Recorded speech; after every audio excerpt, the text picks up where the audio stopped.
Hello दोस्तों, welcome back to the new video and in this video we are going to talk about three things to do in first semester of engineering। यानी कि आपका first semester चल रहा है engineering का, बहुत सारे डाउट्स रहते हैं, बहुत सारे क्वेश्चंस रहते हैं और बहुत सारी कंफ्यूजन्स रहती है कि ये चल क्या रहा है। सब कुछ दिमाग के ऊपर से जा रहा है, कुछ समझ में नहीं आ रहा है। तो इसीलिए मैंने ये एक छोटा सा वीडियो बनाया है कि जिसके अंदर मैं ट्राई करूंगा कि आपको ऐसी कौन सी चीज़ें हैं वो फर्स्ट सेम के अंदर करनी चाहिए अपार्ट फ्रॉम योर लर्निंग। यानी कि पढ़ाई तो करनी है बट इसके साथ साथ कौन से ऐसे पॉइंट्स है कि जिसके ऊपर आपको सबसे ज़्यादा फोकस करना चाहिए in the very first semester of engineering. क्योंकि जनरली होता क्या है कि when you are in a school life and when you are right now in your engineering life, both are really difference. मतलब स्कूल में जो चलता था अब वो इंजीनियरिंग की लाइफ में नहीं चलेगा। कॉलेज की लाइफ काफ़ी डिफरेंट रहती है। स्कूल में आपके ऊपर आपकी टीचर रहती थी कि वो आपको चाबुक के साथ दौड़ाती थी कि नहीं, आपको ये कंपलसरी करना पड़ेगा, ये सीख लो, ये पढ़ लो, एग्जाम में इतने मार्क्स तो आने ही चाहिए। But in college there is no one, means whatever you want to do it. कोई भी वहां पे बोलने वाला नहीं है। आपको पढ़ना है तो पढ़ो, नहीं पढ़ना है तो मत पढ़ो, सिर्फ आप अपनी टाइम पे फीस देते रहो। एक ही यहाँ पे चीज चलती है, इसके अलावा कुछ नहीं चलता है कॉलेज के अंदर। तो इसीलिए कॉलेज में बहुत सारे स्टूडेंट्स लेजी हो जाते हैं। तो ये वीडियो में कुछ इसी तरह का मैं आपको टॉपिक समझाने वाला हूँ कि what the things you need to do in the first semester of engineering, and there are so many things, but from this I have taken out the three major important things कि जो आपको first semester में definitely करनी ही चाहिए और जिसके अंदर यहाँ पे मैंने ये तीन तरह के लिए है। ठीक है, कि जिसमें सबसे पहले मैंने लिया है understanding of work flow, second is connection, third is the goal. अब मैं एक के बाद एक समझाता हूं। तो चलिए अब ले लेते हैं point number first and that is the understanding of work flow. What is this, what is the understanding of work flow and why it is important. तो अब इसके ऊपर मैं करता हूं। यहाँ पे सबसे पहले मैंने लिखा है अंडरस्टैंडिंग ऑफ वर्क फ्लो। ये होता क्या है तो देखिए, अंडरस्टैंडिंग ऑफ वर्क फ्लो का हिंदी में ट्रांसलेट करूँ तो आपको यहाँ पे प्रोसेस समझनी रहती है कि पूरा प्रोसेस, पूरा पिक्चर, पूरा यहाँ पे जो सीन है, सिनारियो है, वो किस तरह से चलता है। मतलब इंजीनियरिंग में पूरी प्रोसेस किस तरह से होती है। तो देखिए, जनरली यहाँ पे मैं आपको ब्रेक डाउन करके, डिवाइड करके समझा देता हूँ कि एक इंजीनियरिंग का कोर्स जब करते हो 4 साल का है तो उसमें रहते हैं 8 सेमेस्टर। ठीक है, ये 8 सेमेस्टर सेम ही रहता है, इसके अंदर की प्रोसेस वर्क फ्लो सेम ही रहता है। तो मैं कोई भी एक रैंडम सा सेमेस्टर लेके यहाँ पे आपको समझाना चाहता हूँ। ठीक है, तो अब बात करते हैं very first semester. Semester start होगा उससे पहले यहाँ पे आपके पास आपकी जो सब्जेक्ट्स की पीडीएफ है वो आ जाएगी। Just give me 1 minute, let me take a text box और यहाँ पे मैं आपको समझाने की ट्राई करूंगा कि यहाँ पे किस तरह से चलता है। ठीक है, देखिए यहाँ पे मैं हेडिंग लगा दूँ फर्स्ट सेमेस्टर। अब यहाँ पे मैं सिर्फ फर्स्ट सेमेस्टर का तो यहाँ पे मैं आपको समझाना चाहता हूँ, बाकी के सारे सेमेस्टर इसी तरह से रहने वाले। ठीक है, अब यहाँ पे मैं करता हूँ फर्स्ट सेमेस्टर को, तो इसमें आपके सबसे पहला आएगा subject PDF. Second is make sure you are following a time table. ठीक है, टाइम टेबल यहाँ पे आपको फॉलो करना पड़ेगा। मैं अभी सिर्फ यहाँ पे पॉइंट्स ही लिख रहा हूँ, उसके बाद मैं आपको समझाऊंगा। ठीक है, उसके बाद यहाँ पे स्टार्ट होंगे लेक्चर्स, उसके बाद यहाँ पे आएगी आपकी मिड सेमेस्टर, उसके बाद यहाँ पे आपका आएगा नेक्स्ट लेवल का सिलेबस कंप्लीशन। ठीक है, उसके बाद यहाँ पे आपके आएंगे practical, viva, just give me 1 minute, practicals it's a CLE. ठीक है, practical, okay, practical, viva, assignments and there are right down that ETC, क्योंकि इसके बाद बहुत कुछ होगा वो यहाँ पे मैंने लिखा नहीं है। ठीक है, just let me expand this. और उसके बाद यहाँ पे 7th नंबर पे कौन सा पॉइंट आएगा, that is the exam time. ठीक है, exam break, break means study break, और उसके बाद आपकी आएगी फाइनली एग्जाम और उसके बाद आपका आएगा रिजल्ट्स। ठीक है, तो यहाँ पे मैंने क्या किया कि यहाँ पे मैंने एक जो भी सिस्टमेटिकली डिवाइड कर दिया है कि ये किस तरह से पूरा प्रोसेस यहाँ पे फ्लो रहता है और क्या कुछ रहता है। ठीक है, तो देखिए अब यहाँ पे आपका यहाँ पे सबसे पहले फर्स्ट सेमेस्टर या फिर कोई भी सेमेस्टर ले सकते हो। ठीक है, यहाँ पे आप सेकेंड, थर्ड, फोर्थ, प्रोसेस तो यही रहने वाली है, इसी तरह से यहाँ पे सब कुछ चलने वाला है। यानी कि जब भी कोई सेमेस्टर स्टार्ट होगा उससे पहले आपके पास यहाँ पे लिस्ट ऑफ सब्जेक्ट आ जाएगी। तो आपको यहाँ पे सब्जेक्ट्स की पीडीएफ है वो यहाँ पे फाइंड कर लेनी है, जो आपकी यूनिवर्सिटी की वेबसाइट के ऊपर ऑलरेडी लिस्टेड होती है। ठीक है, उसके बाद यहाँ पे वो आपको पीडीएफ अच्छे से पढ़ लेनी है, उसमें देखना है कि कौन कौन से चैप्टर्स आते हैं, कितना पढ़ाई करना पड़ेगा, कितना आपको इंपॉर्टेंस रहेगा, क्रेडिट क्या है वो आपको समझना पड़ेगा। दूसरे नंबर पे आता है टाइम टेबल।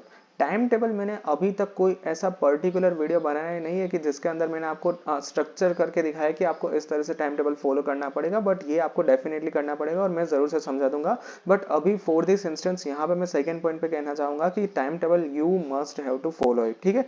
उसके बाद यहाँ पे आपका सेमेस्टर स्टार्ट हो जाएगा। जनरली 5 महीने सेमेस्टर चलता है। यहाँ पे मैं ब्रेक डाउन नहीं करूंगा, बट यहाँ पे समझा दूंगा 1 2 3 4 और 5। अब आप बोलोगे कि सर सेमेस्टर को 6 महीने का होता है, बट इसके अंदर छठे महीने में सिर्फ आपकी एग्जाम्स ही बचते हैं, ठीक है। तो यहाँ पे कंसिडर करते हैं सिर्फ 5 महीने का सेमेस्टर का ब्रेकडाउन, ठीक है। तो यहाँ पे आपके फर्स्ट मंथ से ही आपके यहाँ पे लेक्चर्स आने स्टार्ट हो जाएंगे, ठीक है। उसके बाद धीरे धीरे आप लेक्चर्स पढ़ना स्टार्ट करोगे, आप प्रोसेस समझोगे, आप सिलेबस सब्जेक्ट्स को समझोगे, चैप्टर पढ़ते जाओगे, तब यहाँ पे एक स्पीड ब्रेकर आ जाएगा, ब्रेक आ जाएगा, ठीक है। यहाँ पे मैं आपकी मतलब जो पेन है उसका कलर चेंज कर देता हूँ तो आपको यहाँ पे समझ में आ जाए, ठीक है। Let me take it to the right. और यहाँ पे आप पहुंच जाओगे थर्ड मंथ के अंदर। ये थर्ड मंथ के अंदर आपका यहाँ पे आ जाएगा मिड सेमेस्टर एग्जामिनेशन, ठीक है। तो अभी हम पहुंचे पॉइंट नंबर 4 के ऊपर। तो यहाँ पे आपका मिड सेम एग्जामिनेशन आ जाएगा, ठीक है।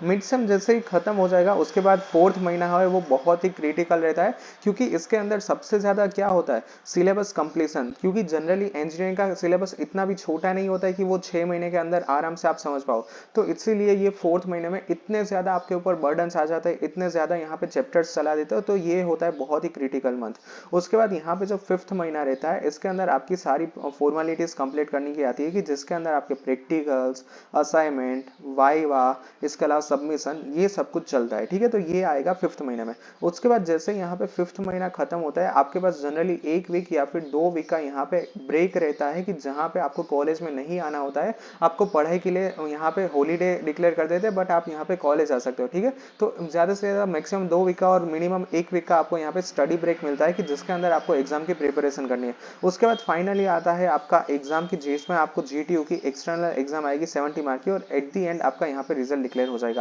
तो यहाँ पे मैंने सिर्फ एक सेमेस्टर का यहाँ पे लिया है, तो ऐसे आपको मल्टीप्लाई करना होगा 8 सेमेस्टर के साथ। और यहाँ पे जीटीयू में पिछले साल एक एक्सेप्शन निकला था कि 8वां सेमेस्टर में ऐसा बिल्कुल भी नहीं होने वाला है।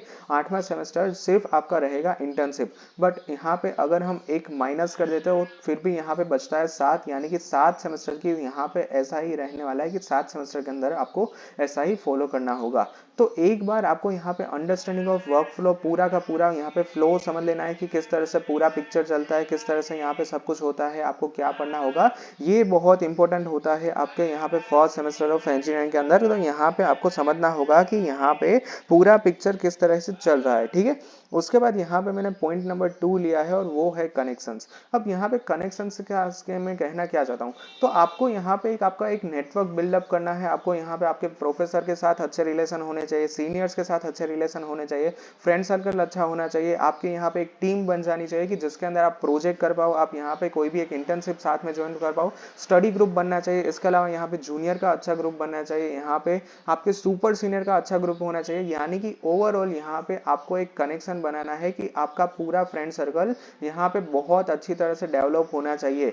एट दी एंड यहाँ पे ये वाले पॉइंट से मैं कहना क्या चाहता हूँ कि दोस्तों यहाँ पे आप इंजीनियरिंग करते हो तो इसका मतलब ये नहीं कि सुबह उठे, कॉलेज में लेक्चर्स अटेंड किए, पढ़ लिया, रात को प्रैक्टिकल्स कर लिए और सो गए, ठीक है। आपको यहाँ पे एक अच्छी पर्सनालिटी के साथ पास आउट होना है, यानी कि आपको पता होना चाहिए कि वो इज योर सीनियर्स, सीनियर्स में कितने अच्छे अच्छे टैलेंट है, उसके अलावा जूनियर्स कौन है, आपका फ्रेंड सर्कल में सब लोग क्या एक्टिविटीज कर रहे हैं। तो ये एक होता है कनेक्शंस। अब यहाँ पे मैं नेटवर्किंग और मार्केटिंग की बात नहीं कर रहा हूँ, सिर्फ लिंक्डइन पे अच्छा कनेक्शन होना चाहिए, अच्छी प्रोफाइल होनी चाहिए, मैं सिर्फ ऐसा भी नहीं बोलना चाहता हूँ। आपको एक टैलेंट डेवलप करना होता है कनेक्शन के साथ, ठीक है। तो आपको यहाँ पे अच्छे से अच्छा कनेक्शन बनाना है। और एट दी एंड यहाँ पे मैंने बहुत बार बोल चुका हूँ, इस वीडियो में मैं इतना ज्यादा नहीं बोलने वाला हूँ। आपको फर्स्ट सेमेस्टर के साथ ही यहाँ पे आपका गोल डिसाइड कर देना है। अब मैं इससे पहले भी इसके लिए बहुत कुछ बोल चुका हूँ, अभी भी बोलता रहूंगा और अभी आगे भी बोलूंगा, क्योंकि मुझे पता है मैं कितना कंफ्यूज था, मेरे फ्रेंड्स कितने कंफ्यूज थे, क्योंकि यहाँ पे गोल क्लियर नहीं था। पेंडेमिक के चलते बहुत सारे गोल्स बदल चुके हैं। पहले डिसाइड किया था कि गेट करके हम मास्टर्स करेंगे, फिर हमने डिसाइड किया कि let's go to the Germany, फिर पेंडेमिक ने हिट किया और फिर आ गए कि चलो प्लेसमेंट लेके जॉब स्टार्ट कर देते हैं, कोई भी फाइनेंशियली अच्छी तो कंडीशन हो जाएगी। तो ये दोस्तों बहुत ही कंफ्यूजन करता है। तो इसीलिए यहाँ पे आपका गोल डिसाइड करना बहुत ही जरूरी है, क्योंकि एक सीन पूरा यहाँ पे चेंज होगा, मतलब चेंज हो चुका है। और वो सीन क्या है, दैट इज द अब्रोड। पहले अब्रोड जाने का सिनेरियो बहुत ही डिफरेंट था और अब बहुत डिफरेंट है। सॉरी, पहले क्या होता था, जैसे ही इंजीनियरिंग खत्म की 1-2 महीने में कनाडा के लिए अप्लाई किया, फटाक से आपके वीजा अप्रूव हो जाते हैं, आपको एडमिशन मिल जाता है। बट आफ्टर पेंडेमिक ये प्रोसेस इतना टफ और डिफिकल्ट हो चुका है, क्योंकि मेडिकल यहाँ पे आपको दिखाना पड़ेगा, आपकी बैंक की यहाँ पे इंक्वायरी होगी कि इतने अमाउंट तो आपके बैंक में रिजर्व होना ही चाहिए, एक्स अमाउंट ऑफ मनी आपके बैंक में होना ही चाहिए। इसके अलावा ये एग्जाम इसमें इतना कट ऑफ होना चाहिए, तो इसीलिए बहुत सारे सीन्स यहाँ पे बदल चुके हैं। Alright, so that's it for today's video. Thank you very much for watching this video. If you have any doubts, then feel free to ask me in the comment section. Thank you. Bye bye.